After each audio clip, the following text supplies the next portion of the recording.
لبيك اللهم لبيك لبيك لا شريك لك لبيك إن الحمد والنعمة لك والملك لا شريك لك. الحمد لله الذي هدانا لهذا وما كنا لنهتدي لولا أن هدانا الله. أشهد أن لا إله إلا الله وحده لا شريك له وأشهد أن محمدا عبده ورسوله لا نبي بعده. اللهم صل وسلم وبارك على سيدنا محمد وعلى آله وصحبه أجمعين. أما بعد. Rabbi shrah li sadri wa yassir li amri wahlul 'uqdatam min lisani yafqahu qawli. Bapak Ibu para hadirin rahman yang saya muliakan dan saya banggakan, Bapak KUA, ada KUA Batu Haji dan KUA Bulang bersama kita, ada penyuluh, ada Pak Mardianto, ada Pak Idris. Bapak Ibu yang saya hormati, alhamdulillah bersyukur kita kepada Allah Subhanahu wa taala. Pada pagi hari ini kita bisa melanjutkan kegiatan manasik haji kita, dan mudah-mudahan ini sebagai persiapan untuk Bapak Ibu sekalian melaksanakan ibadah haji di tahun 1444 Hijriah ini, 2023 Masehi, bisa berjalan dengan lancar sesuai dengan harapan kita semua.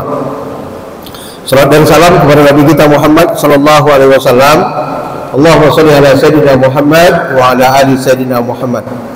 Bapak Ibu yang saya hormati, saya sekedar melanjutkan saja dari materi yang barangkali sudah disampaikan oleh narasumber sebelumnya. Antara lain fokus kita pada hari ini adalah tawaf, mengenai tawaf. Tawaf itu ada tawaf umrah, ada tawaf ifadah, ada tawaf sunat, ada tawaf wada. Kalau tawaf umrah, terus kalian itu menyertai mikot kita, menyertai mikot, menyertai di mana kita menjatuhkan niat, itu tawaf umrah. Ketika semua menggunakan ihram. Kalau Bapak Ibu gelombang pertama itu dari sini ke Madinah dulu.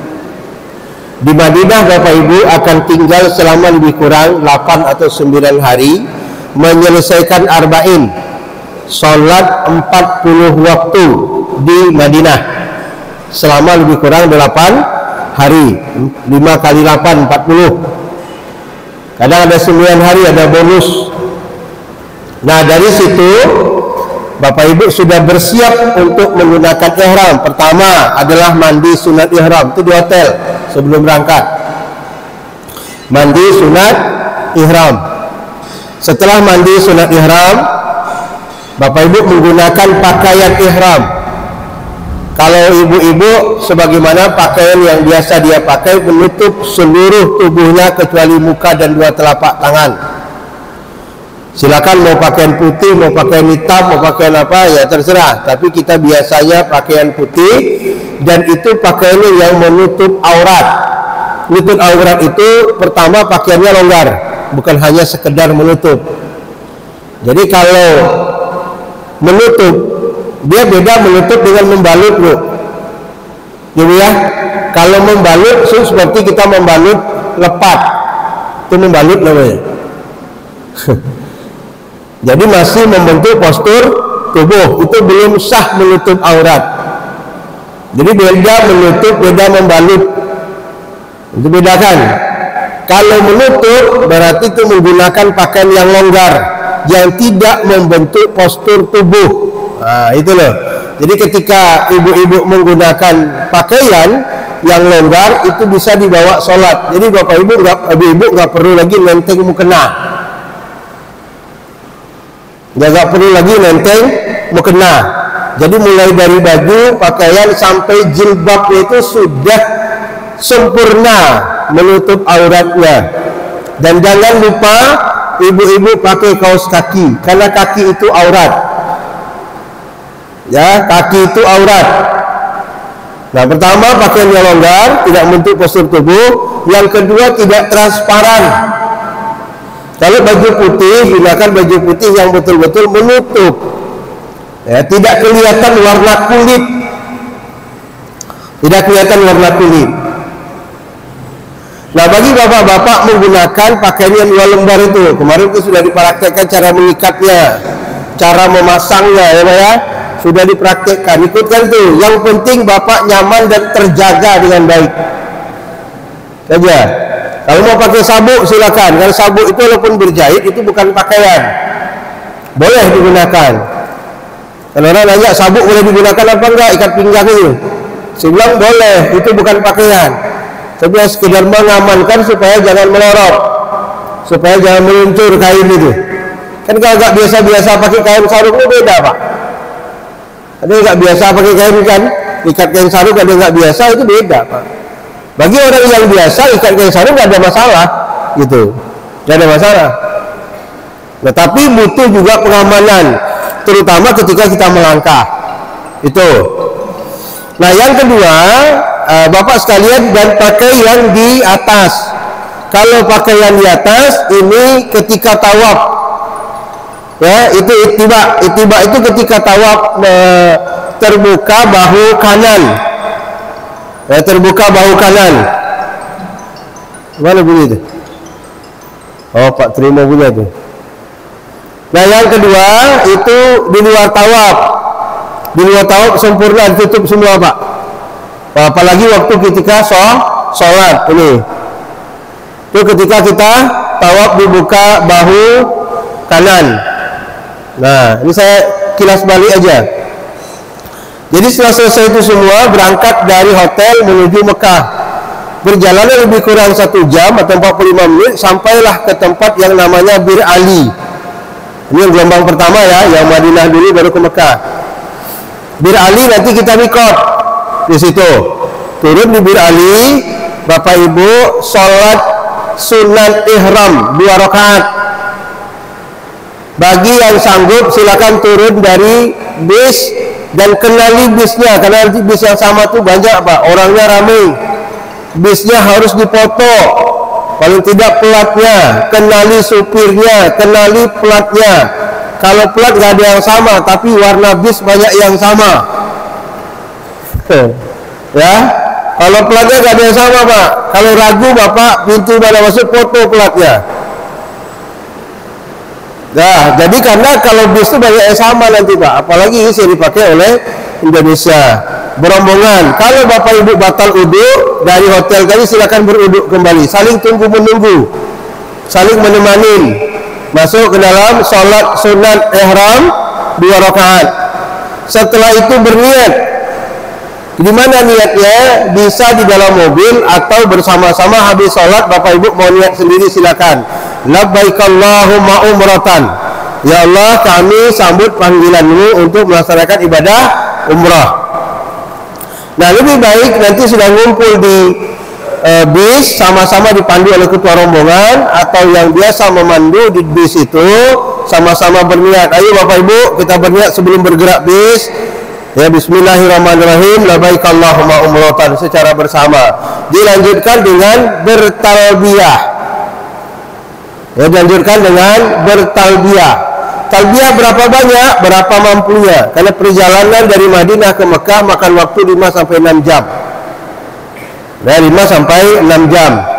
Bertalbiyah. Pokoknya 3-4 kali udah capek, silakan istirahat. Nah, ketika itu, ketika kita sudah menjatuhkan niat, pantang larang sudah berlaku. Ya, pantang larang ihram sudah berlaku, Bapak Ibu. Ingat itu, senantiasa diingat-ingat, saya ini berihram, pantang larang sudah lengket di saya. Pertama adalah tidak boleh menggunakan pakaian yang berjahit. Makanya ketika berangkat dari hotel, Bapak, terutama yang laki-laki, semua pakaian berjahit dilepas, tidak ada yang tersisa. Jangan nanti bilang, nanti ajalah kolor dilepas waktu mau mikot, mau jatuhkan niat. Jangan, khawatir lupa. Ya, khawatir lupa Pak. Udah, nggak apa-apa. Nah, itu yang kedua, menggunakan wewangian. Gunakan wangian. Orang nanya gimana Pak? Kalau untuk obat Bu, saya rekomendasikan umpamanya Ibu Bapak biasa bawa aromaterapi, bawalah aromaterapi yang original, yang tidak ada wanginya. Fresh care kan wangi bu, dia beda fresh care, beda aromaterapi. Kalau aromaterapi itu dia nggak ada bau wangi. Nah, kita ini paham Pak, udah tua-tua ini nggak lepas dari minyak-minyak gitu Pak. Atau Bapak yang biasa bawa minyak cap lang, minyak cap kapak, boleh pakai, boleh, karena itu untuk kepentingan, ya. Saya katakan itu untuk kepentingan kita, untuk kesehatan kita Bapak Ibu sekalian, ya. Boleh digunakan itu, boleh, kepala pusing Pak. Tapi saya sarankan jangan gunakan fresh care yang punya wangi, tapi gunakan aromaterapi yang original. Ya Pak ya, ini menjaga nih, walaupun tujuan kita untuk berobat, tak ada masalah, ya. Berobat tak ada masalah. Nah, yang kedua, Pak Ibu, yang tidak boleh itu adalah termasuk bercumbu atau bercerita hal-hal yang tidak baik, yang parno-parno itu. Itu tidak boleh Pak.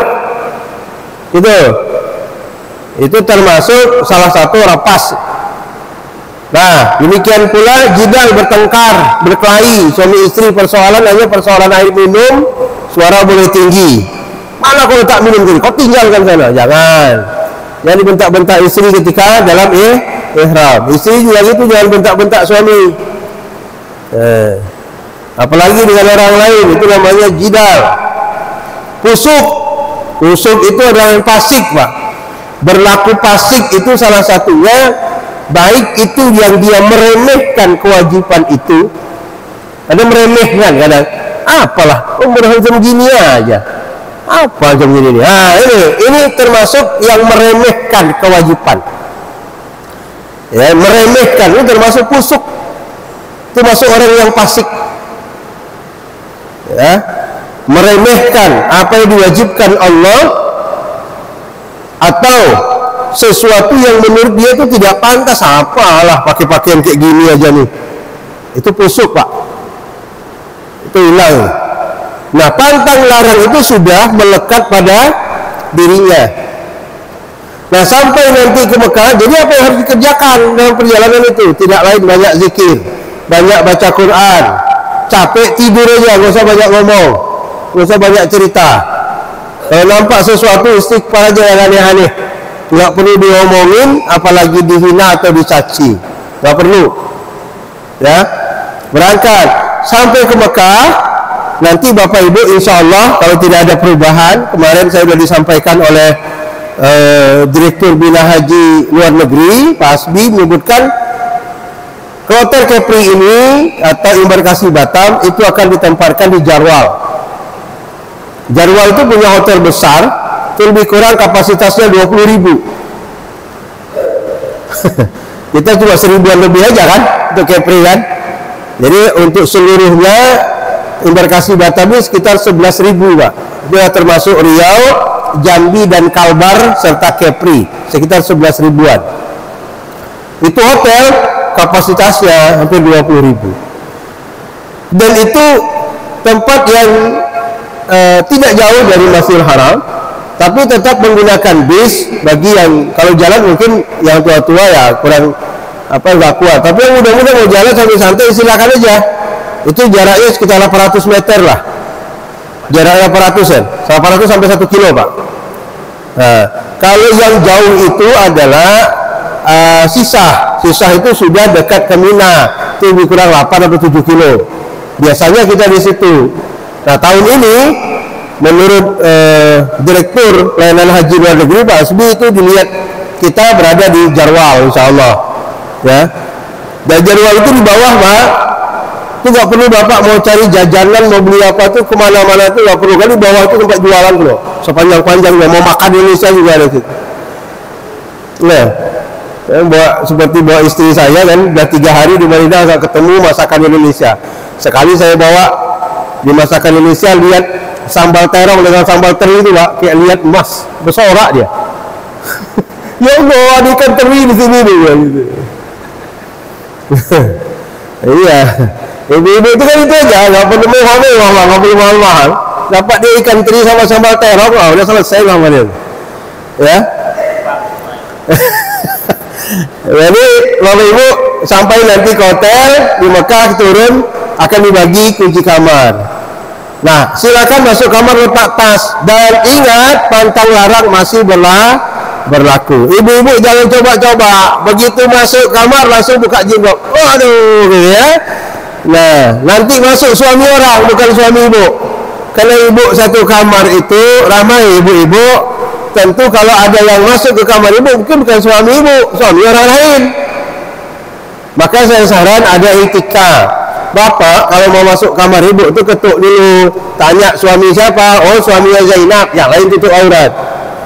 Oh, suaminya ibu Titin namanya, gitu kan. Jangan menjelaskan aja Pak. Ya, karena kita tahu dalam kamar ibu-ibu mungkin nggak pakai jilbab gitu loh, pakai baju ketean gitu, orang tahu kan. Itu aurat, ya. Ingat pantang larang itu dijaga. Nah, setelah itu disepakati nanti oleh ketua rombongan sama ketua kloter kapan untuk turun melaksanakan tawaf, ya, melaksanakan umrah. Nah, tawaf. Nah, kita masuk tentang tawaf. Ini niat, ini kita lewatkan aja karena waktu kita sedikit sangat terbatas. Ini tidak boleh tadi Pak dalam ihram, talbiyah. Nah, ini kita masuk tawaf Pak. Ini gambar Ka'bah, ya, gambar Ka'bah ini gambar lama. Sekarang ini nggak ada lagi yang dari sini, nggak ada. Ini nggak ada nih. Ini kita anggap tidak ada. Nah, tawaf itu dimulai dari Hajar Aswad. Ya, kalau nggak bisa dekat, kita ambil yang sejajar, mau sudut gini. Dan Ka'bah itu di sebelah kiri kita. Ihram terbuka di sebelah kanan. Kenapa pakaian seperti itu, Pak? Ini selain pertama adalah syariat yang dicontohkan oleh Rasulullah SAW pelaksanaan ibadah haji. Orang bertanya, kok ada pakai ihram? Kok ada pakai 2 lembar itu tawafnya? Dan gitu. Nah, pertama ini syariat mencontoh apa yang dibuat oleh Rasulullah SAW. Yang kedua, bahwa ini adalah menunjukkan kepada orang kufar Quraisy, orang jahiliyah ketika itu, bahwa tawaf itu harus menggunakan pakaian. Dulu Pak, orang jahiliyah itu tawaf tengah malam itu telanjang bulat. Orang jahiliyah itu, karena Ka'bah ini sudah dibangun pada masa Nabi Adam alaihissalam, disempurnakan pada masa Nabi Ibrahim alaihissalam. Makanya ini ada namanya makam Ibrahim. Ini bukan kuburan. Ini adalah tapak kaki Nabi Ibrahim. Nah, ini nih Pak, ini tapak kakinya ini. Yang isi dari yang ini, isi yang tadi saya tunjuk tadi itu isinya adalah sebuah batu, ada tapak kaki manusia di situ. Itu ketika Nabi Ibrahim mau membangun Ka'bah, itu batu elastis, nggak perlu pakai tangga beliau, Bu. Ketika mau naik tinggi, ya naik sendiri batunya. Nah, batu terbang gitu loh, Pak. Macam dipilih-pilih gitu lah. Kan? Itu. Nah, jadi disempurnakan pembangunan Ka'bah itu pada masa Nabi Ibrahim itu sudah ada. Nah, Nabi Ibrahim ke Nabi Muhammad SAW itu kan cukup lama tuh. Sedangkan Nabi Isa saja ke Nabi Rasul itu ratusan tahun. Itu masa transisi. Nah, masa transisi di Ka'bah itu orang-orang jahiliyah itu tawaf juga Pak. Tapi tawafnya dengan tengah malam bertelanjang.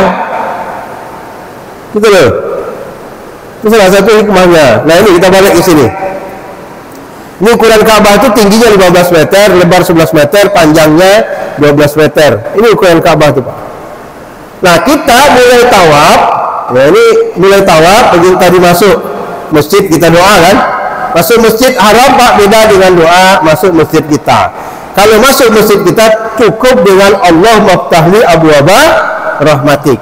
Tapi masuk Masjidil Haram doanya Allahumma antas salam wa minkas salam wa ilaika ya'udus salam fa hayya rabbana bis salam wa adkhilnal jannata daras salam tabarak.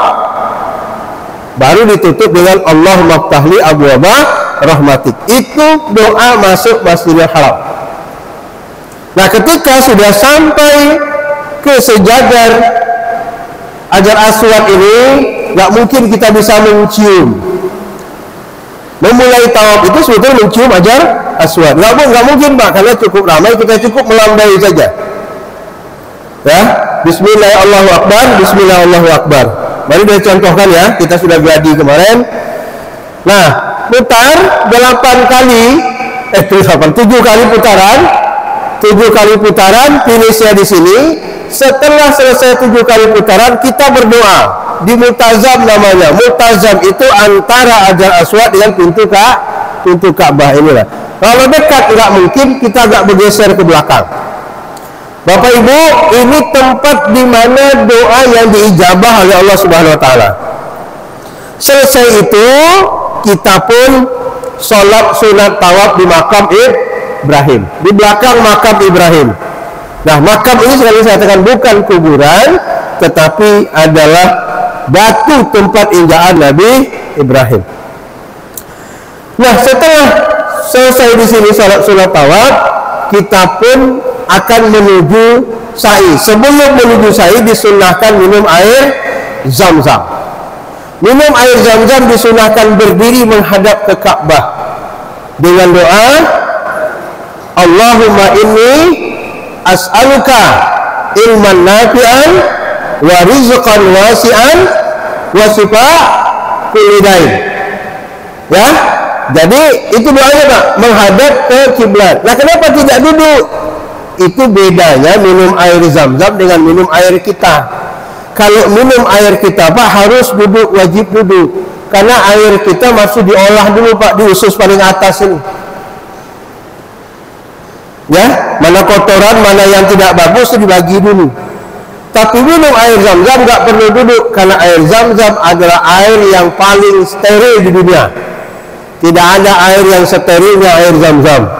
Air zam-zam itulah air yang paling steril. Makanya ibu bapak, ketika di sana jangan lewatkan kesempatan untuk minum air zam-zam. Kalau bisa setiap waktu, setiap saat minum air zam-zam Pak. Haus minum air zam-zam. Tidak ada minuman yang kita minum di sana kecuali air zam-zam. Walaupun di hotel minum ini banyak air mineral disiapkan Pak. Banyak. Di hotel minum air mineral biasa Pak, bukan air zam-zam. Air mineral yang biasa pakai gini. Banyak ya, itu disiapkan di apa namanya itu? Dispenser nggak ada Pak. Mau minum kopi ada air panas itu kan.